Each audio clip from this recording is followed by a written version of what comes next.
Ever notice how we can logically know that something isn't that big of a deal, yet our body still reacts as if we are under threat? Our heart races, shoulders tighten, and overwhelm suddenly takes over anyway. Turns out, it's not about willpower. It's our nervous system running the show. And that's exactly what we are exploring today. Welcome to our Galactic Alchemy Podcast. Whether we are exploring intuition, healing, or higher guidance, you are invited to tune in, not just with your ears, but with your heart and your energy. I'm Anita, and I work with soul-aligned leaders, visionaries, and healers to restore energetic coherence, awaken truth, and reconnect to the intelligence of the heart. I'm Azriena, and with my soul alchemy modality, I guide people in multidimensional soul integration, clearing timelines, transmuting distortions, and reclaiming their own unique soul gifts. This podcast is a space for deep connection, for attuned conversations that clear distortion, awaken soul gifts, and return us to the frequency of who we really are. Welcome back to Galactic Alchemy. In the previous episode, we explored energy boundaries, how to recognize what belongs to us and what doesn't. Sometimes, I know intellectually, logically, we know that something isn't ours to carry, but our body still reacts anyway. We feel a certain tightness, anxious or overwhelmed. We feel pulled into the emotional current of a situation. And that raises a very important question for me. If I know something logically, why does my system still react as though I'm under threat? The answer lies in something that quietly influences almost every moment of our lives: the nervous system. Honestly, this whole thing about the nervous system has been a very recent discovery for me. It's only within the last year that I started to really see how much it's been running the show in my life, kind of like a software running in the background. So today we are exploring something that maybe most of us don't realize until much later in life, that our nervous system is not just responding to our experiences. In many ways, it is shaping us. So Anita, I am approaching our conversation today through the lens of a novice, a newbie to the inner and intricate workings of the nervous system. Why do you think this is such an important topic right now? Thanks, Azriena. I think the reason it's topical is because most people think they're reacting to life through conscious choice. But much of our behavior is actually driven by our nervous system. Our nervous system is constantly scanning the environment for signals of safety or threat. It does this automatically. Before we've had time to analyze a situation logically, before we've had time to think, and depending on what signals it detects, our system will move into different states. We might become calm and present, or alert and anxious, or withdrawn and disconnected. And once we understand this, something becomes very clear. Many of the reactions we judge ourselves for are actually physiological responses, not character flaws. For me, one of the most fascinating things about the nervous system that it is designed primarily for survival, which means that for most of human history, our nervous system evolved to help us detect danger quickly. So, for example, when the nervous system senses threat, it shifts into survival mode. It can look like anxiety, irritability, hypervigilance, defensiveness, or emotional shutdown. But I think this is one of the most important part, that our nervous system doesn't always distinguish between physical danger or emotional stress.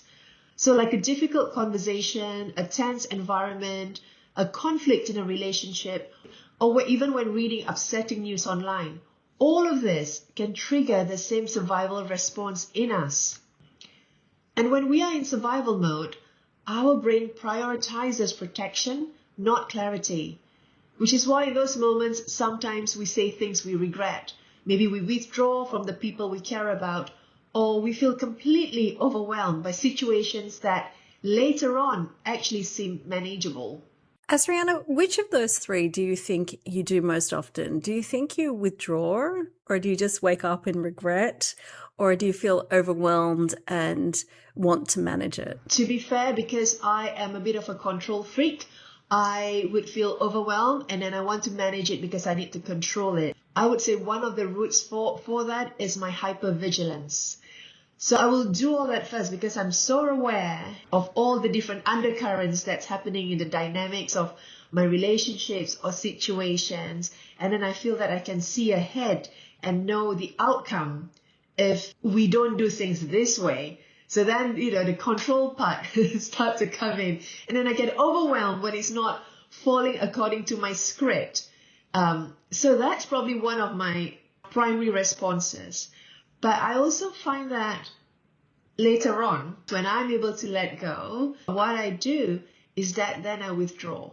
But I think my withdrawal usually comes at a stage where I've surrendered, where there's more surrender and acceptance, where I'm like, this is beyond me. I feel like I've done what I can. And because I'm a very all-in kind of person, like I'll do everything I can. And when I can see that it's not going to unfold in a way that's healing or productive for the situation or for the dynamic, then I step away. So I have a question for you. Is there ever a moment where you step away and after, I don't know, a month or two, you sit and you think, I'm ready to step back in? Quite rarely. And I feel that it comes with the territory of me being a very all-in kind of person.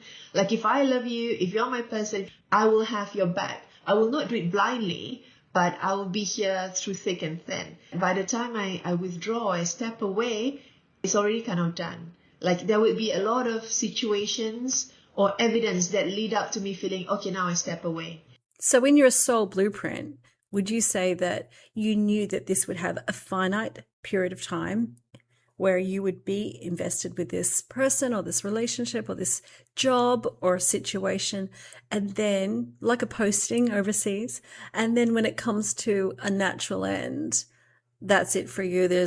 I'm not renewing the contract and staying for another couple of years, or I'm not going to stay in a job where I don't feel I'm appreciated, and double down and try and find more to extricate from this situation.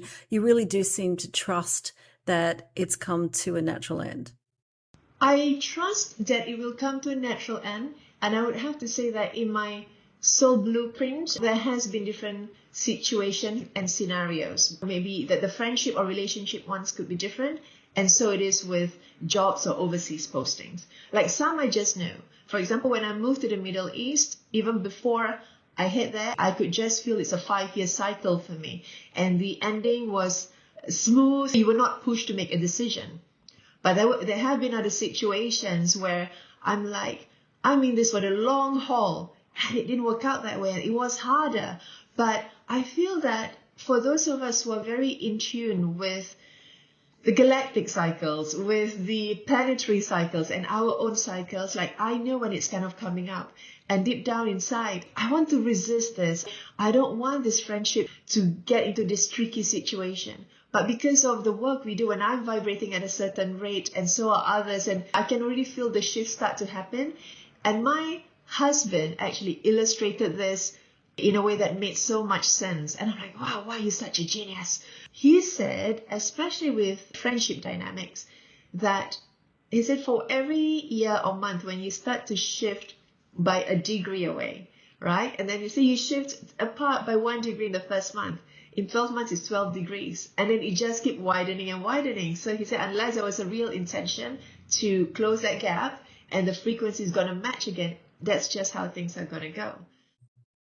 I'm so grateful that you said that exactly that way, because I've actually seen this play out in real time in the past week. I love the idea that it shifts a degree each month, because I can comprehend that in 12 months it'll shift 12 degrees. And the arc that it would take to bring you both together would require possibly letting go of some of the things that have now become part of your core value system. And once you've worked on your core values, you fall in love with the life you're creating and the direction you're moving in. And it becomes incomprehensible to think about giving up any of those things in order to restore a friendship. So coming back to restore a relationship of any description, it doesn't have to be a friendship. Once you go through that experience, you are falling more in love with the life you're creating for yourself. Expecting yourself to turn away from that and move back towards someone who's not on the same learning arc, that becomes very visual for me. And I can understand that actually you're not meant to, are you? And if you've expanded and grown, that's expecting you to make yourself smaller. Honestly, that feels like that would be more excruciating than profitable. What do you think? It's like flogging a dead horse. That's what it is. We don't have to force it because that's being felt on both ends. And, you will have the trickier times at the start because you love each other. Or sometimes you think you're not ready to leave the job, the house, or the country. But with the internal spiritual work that we do, we are going to outgrow these situations and these dynamics. And trying to stop that is dishonoring ourselves, is forcing ourselves to shrink, and it is not going to serve. So this is the visual I have around the nervous system. When I'm learning about it, I see it like an upward spiral. And I see the radius and the circumference of the spirals getting bigger and bigger as it goes up in height up the tower. And what I'm learning or discovering is that the nervous system is like a cauldron. So it holds that space. And then eventually you fill up that space and then it holds bigger space. Some of the recent things I've learned, they say that the quality or the types of relationships, the amount of wealth, even the amount of joy that we are able to create and hold is related to our nervous system.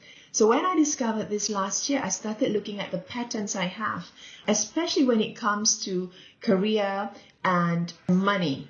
Because I was telling my husband that, we both come from very straightforward, working class, humble beginnings. We had a good enough education, but when we step out into the world, there are many more who come from really, really privileged backgrounds who came ready with the connections. So we didn't have that. We put ourselves in situations and places, and with blessings and maybe based on our soul blueprint, we were able to create, I would say, a healthy modicum of success.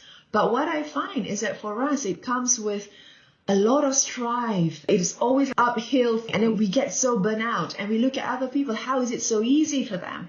And then I realize it's almost like we only have a finite space or amount. Imagine that cauldron. Our nervous system has this finite space, and we've not worked with it or learned to settle into the nervous system. So we get frazzled and we get burnt out.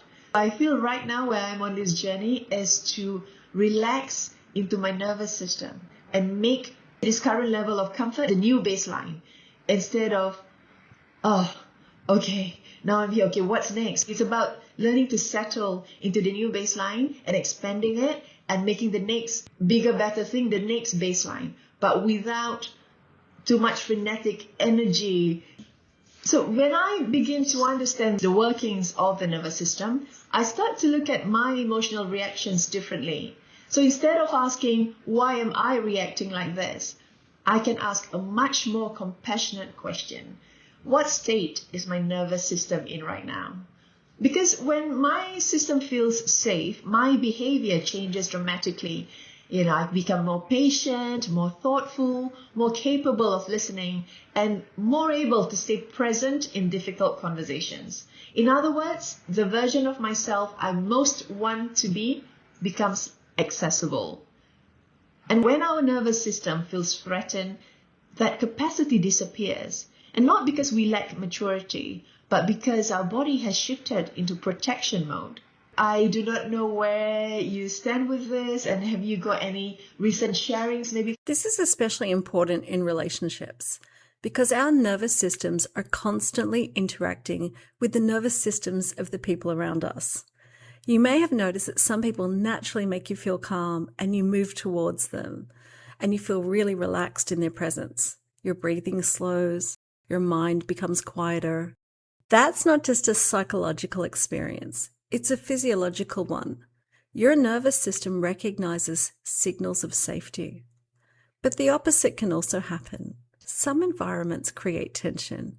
Your body becomes alert, your shoulders tighten, your attention becomes scattered.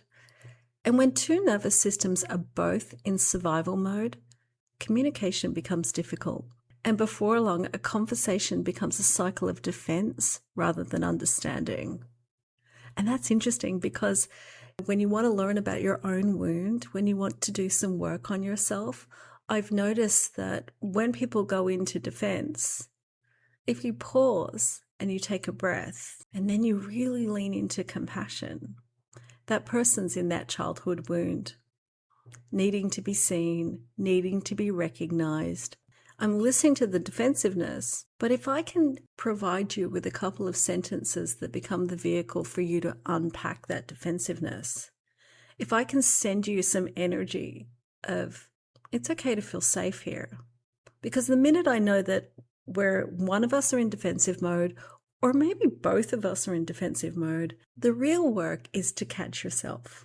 You can't change another person's behavior, but you can recognize your own and pause, and you'll know it. Your heart starts to beat a little faster, you're a little uncomfortable, and you'll hear yourself sounding defensive. And that's okay. Don't beat yourself up because we're all getting better at this. And it is really bringing our presence to that moment and saying, rather than being reactive, I'm going to go into the truth of the moment. And the truth is the only reason we're defensive is there's something going on that feels that it needs to be defended. And that's usually the inner child. So I'm now going to take a deep breath in, relax, breathe out, sit in compassion in my heart. And I'm going to ask you a question that maybe taps into that subject matter a little deeper. And then I usually watch the surprise on the person's face, that rather than leaning away from them or becoming combative, I'm leaning in. And I'm not doing that in a cliched, let's all lean in kind of way. I'm genuinely invested as to what you're trying to communicate to me. Because if I can give you some language and reflect it back to you in a way that you can hear it, maybe you'll put your defenses down, maybe you'll put your weapons down, and maybe you'll open up and feel a little safer. And at the same time, for anyone who's listening, of course you don't have to do this. Of course it's not your job to heal another person.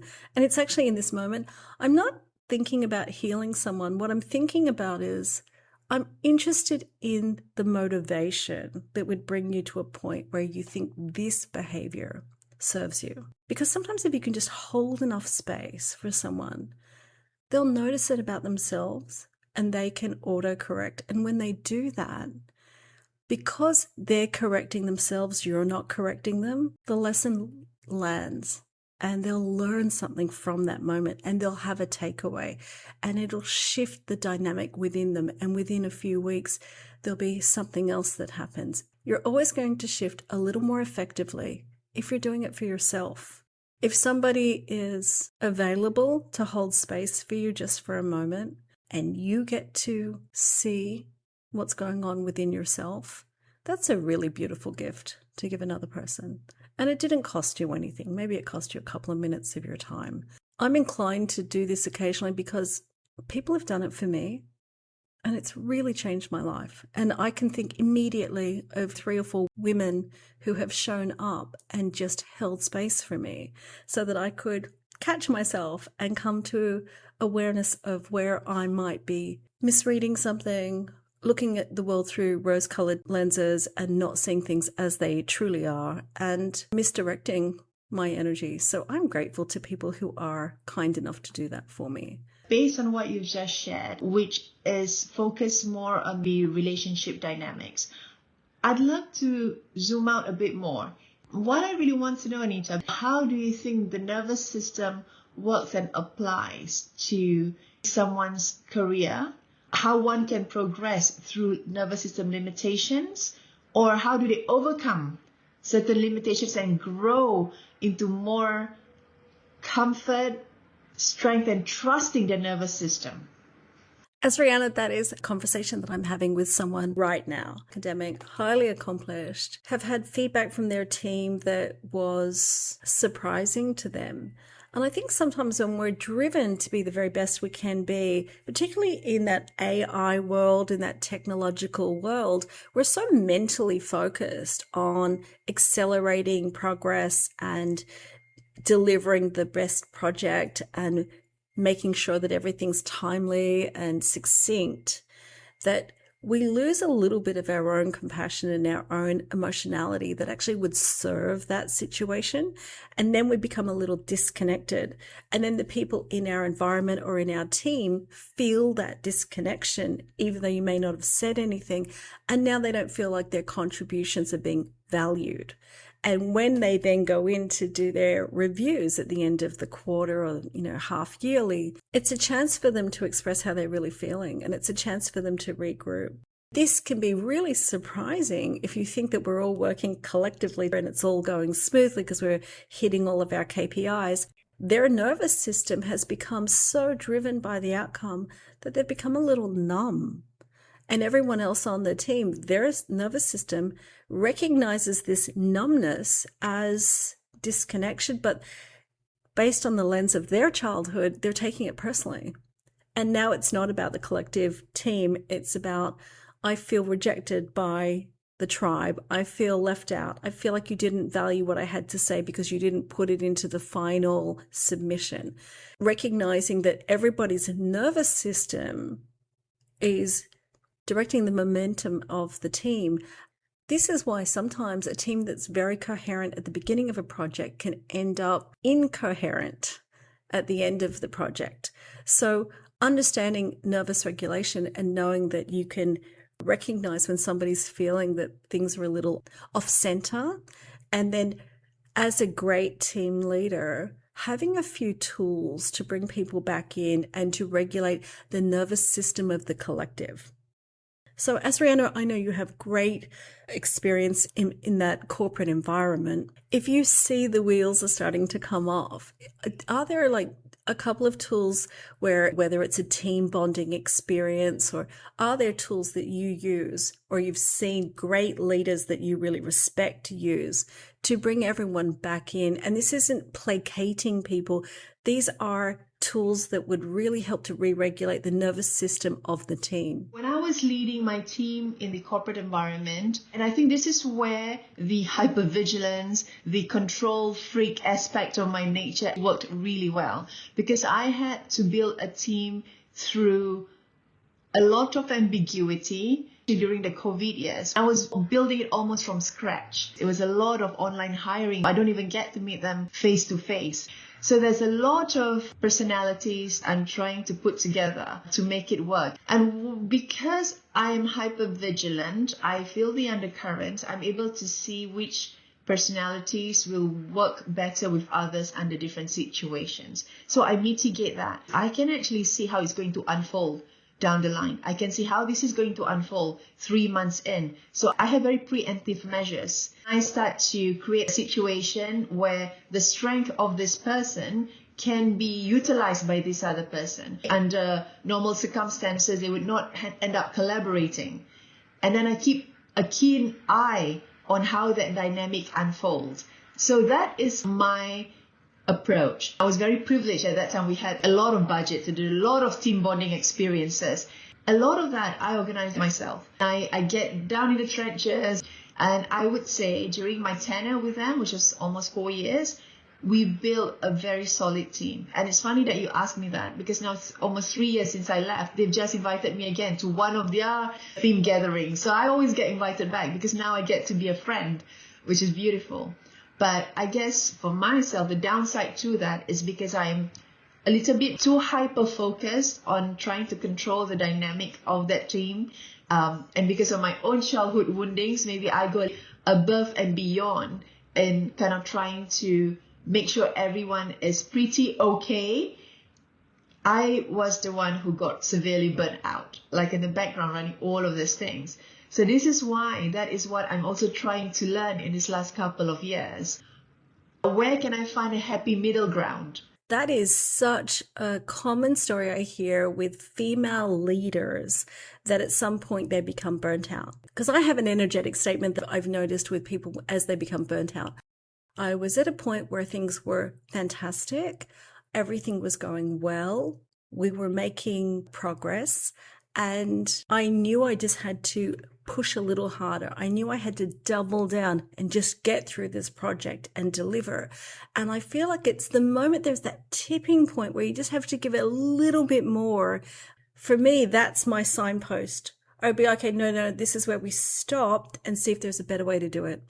Because when you take it upon your shoulders to give a little bit more, I feel like that is the line in the sand where I found people drop into not sleeping well, not taking care of themselves, not nourishing themselves.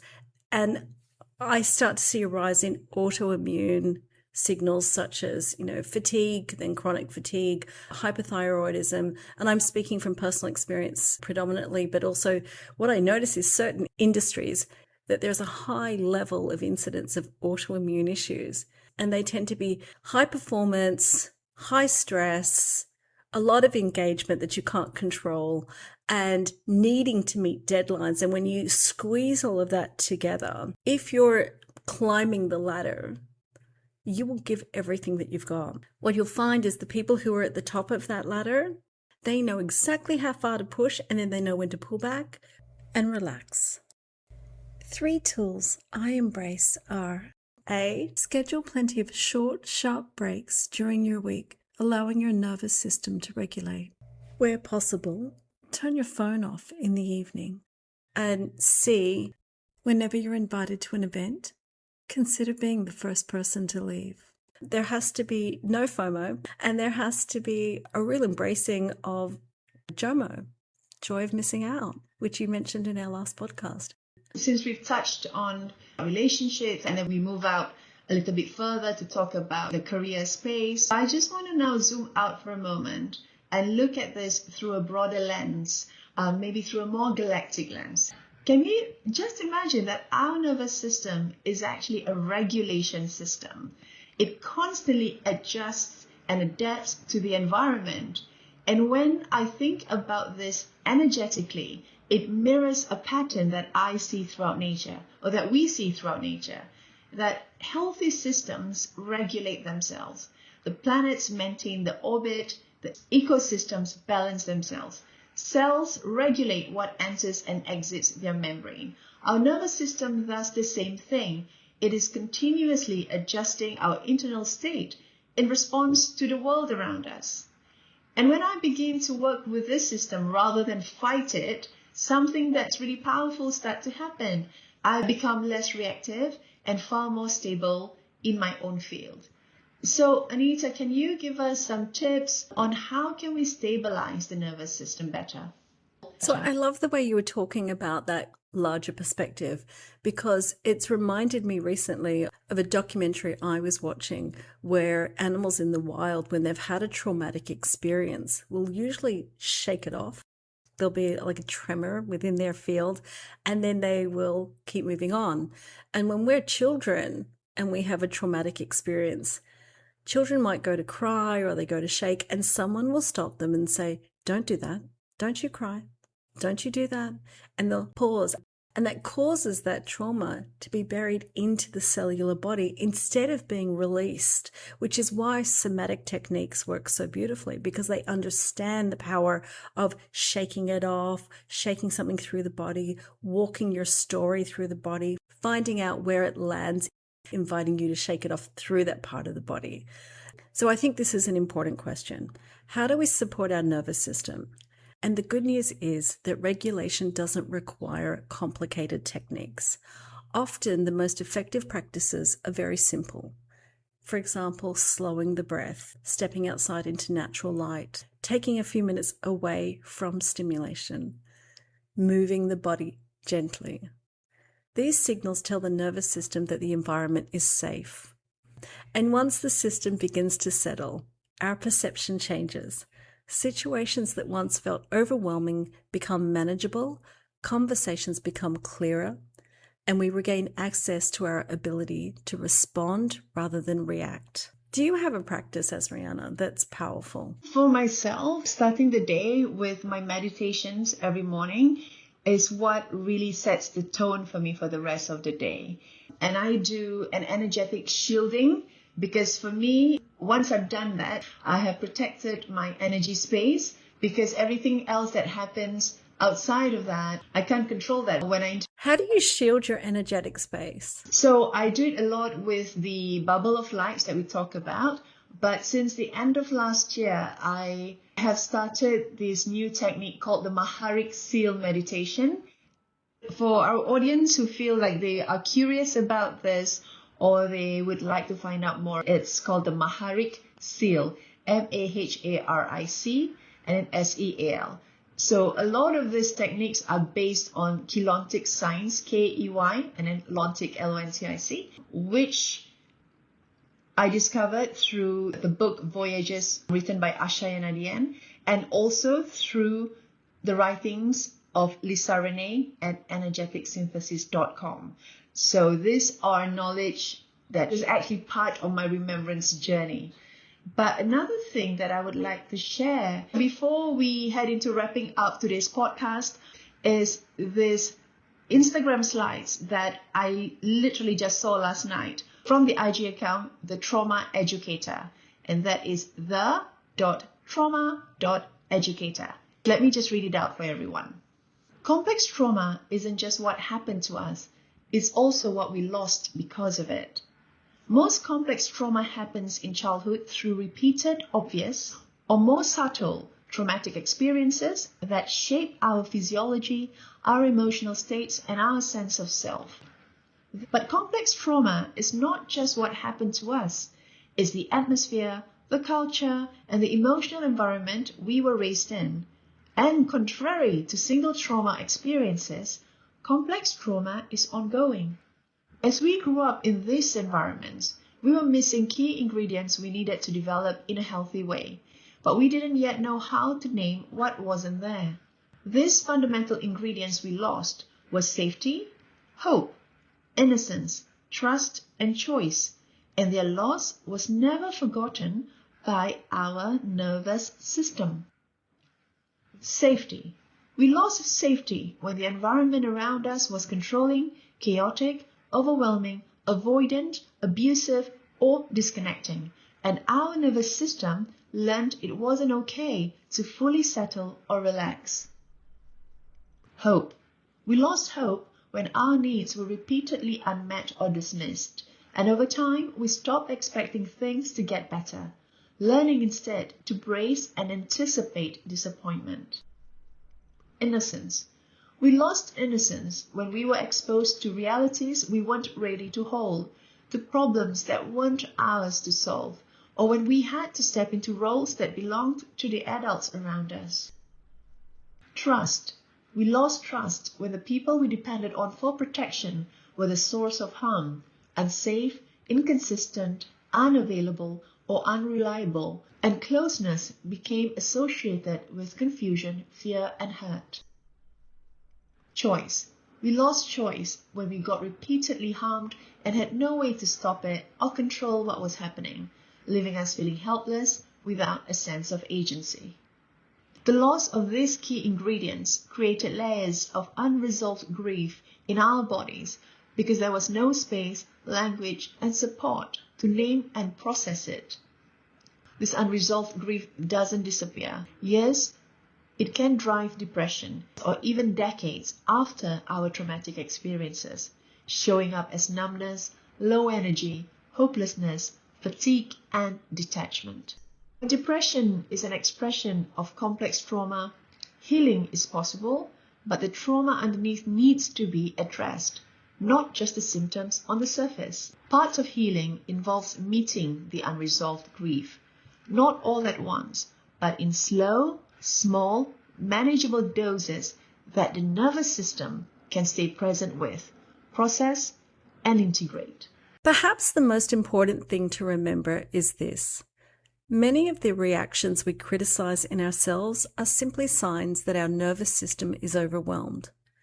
When we learn how to stabilize the system, our behavior naturally changes. We become calmer, more present, more capable of responding with clarity. Not because we forced ourselves to change, but because our system finally feels safe enough to do so. Thank you for spending time with us today. With so much love and reverence for your path and for your beautiful, brave soul, this is Galactic Alchemy. We'll see you soon.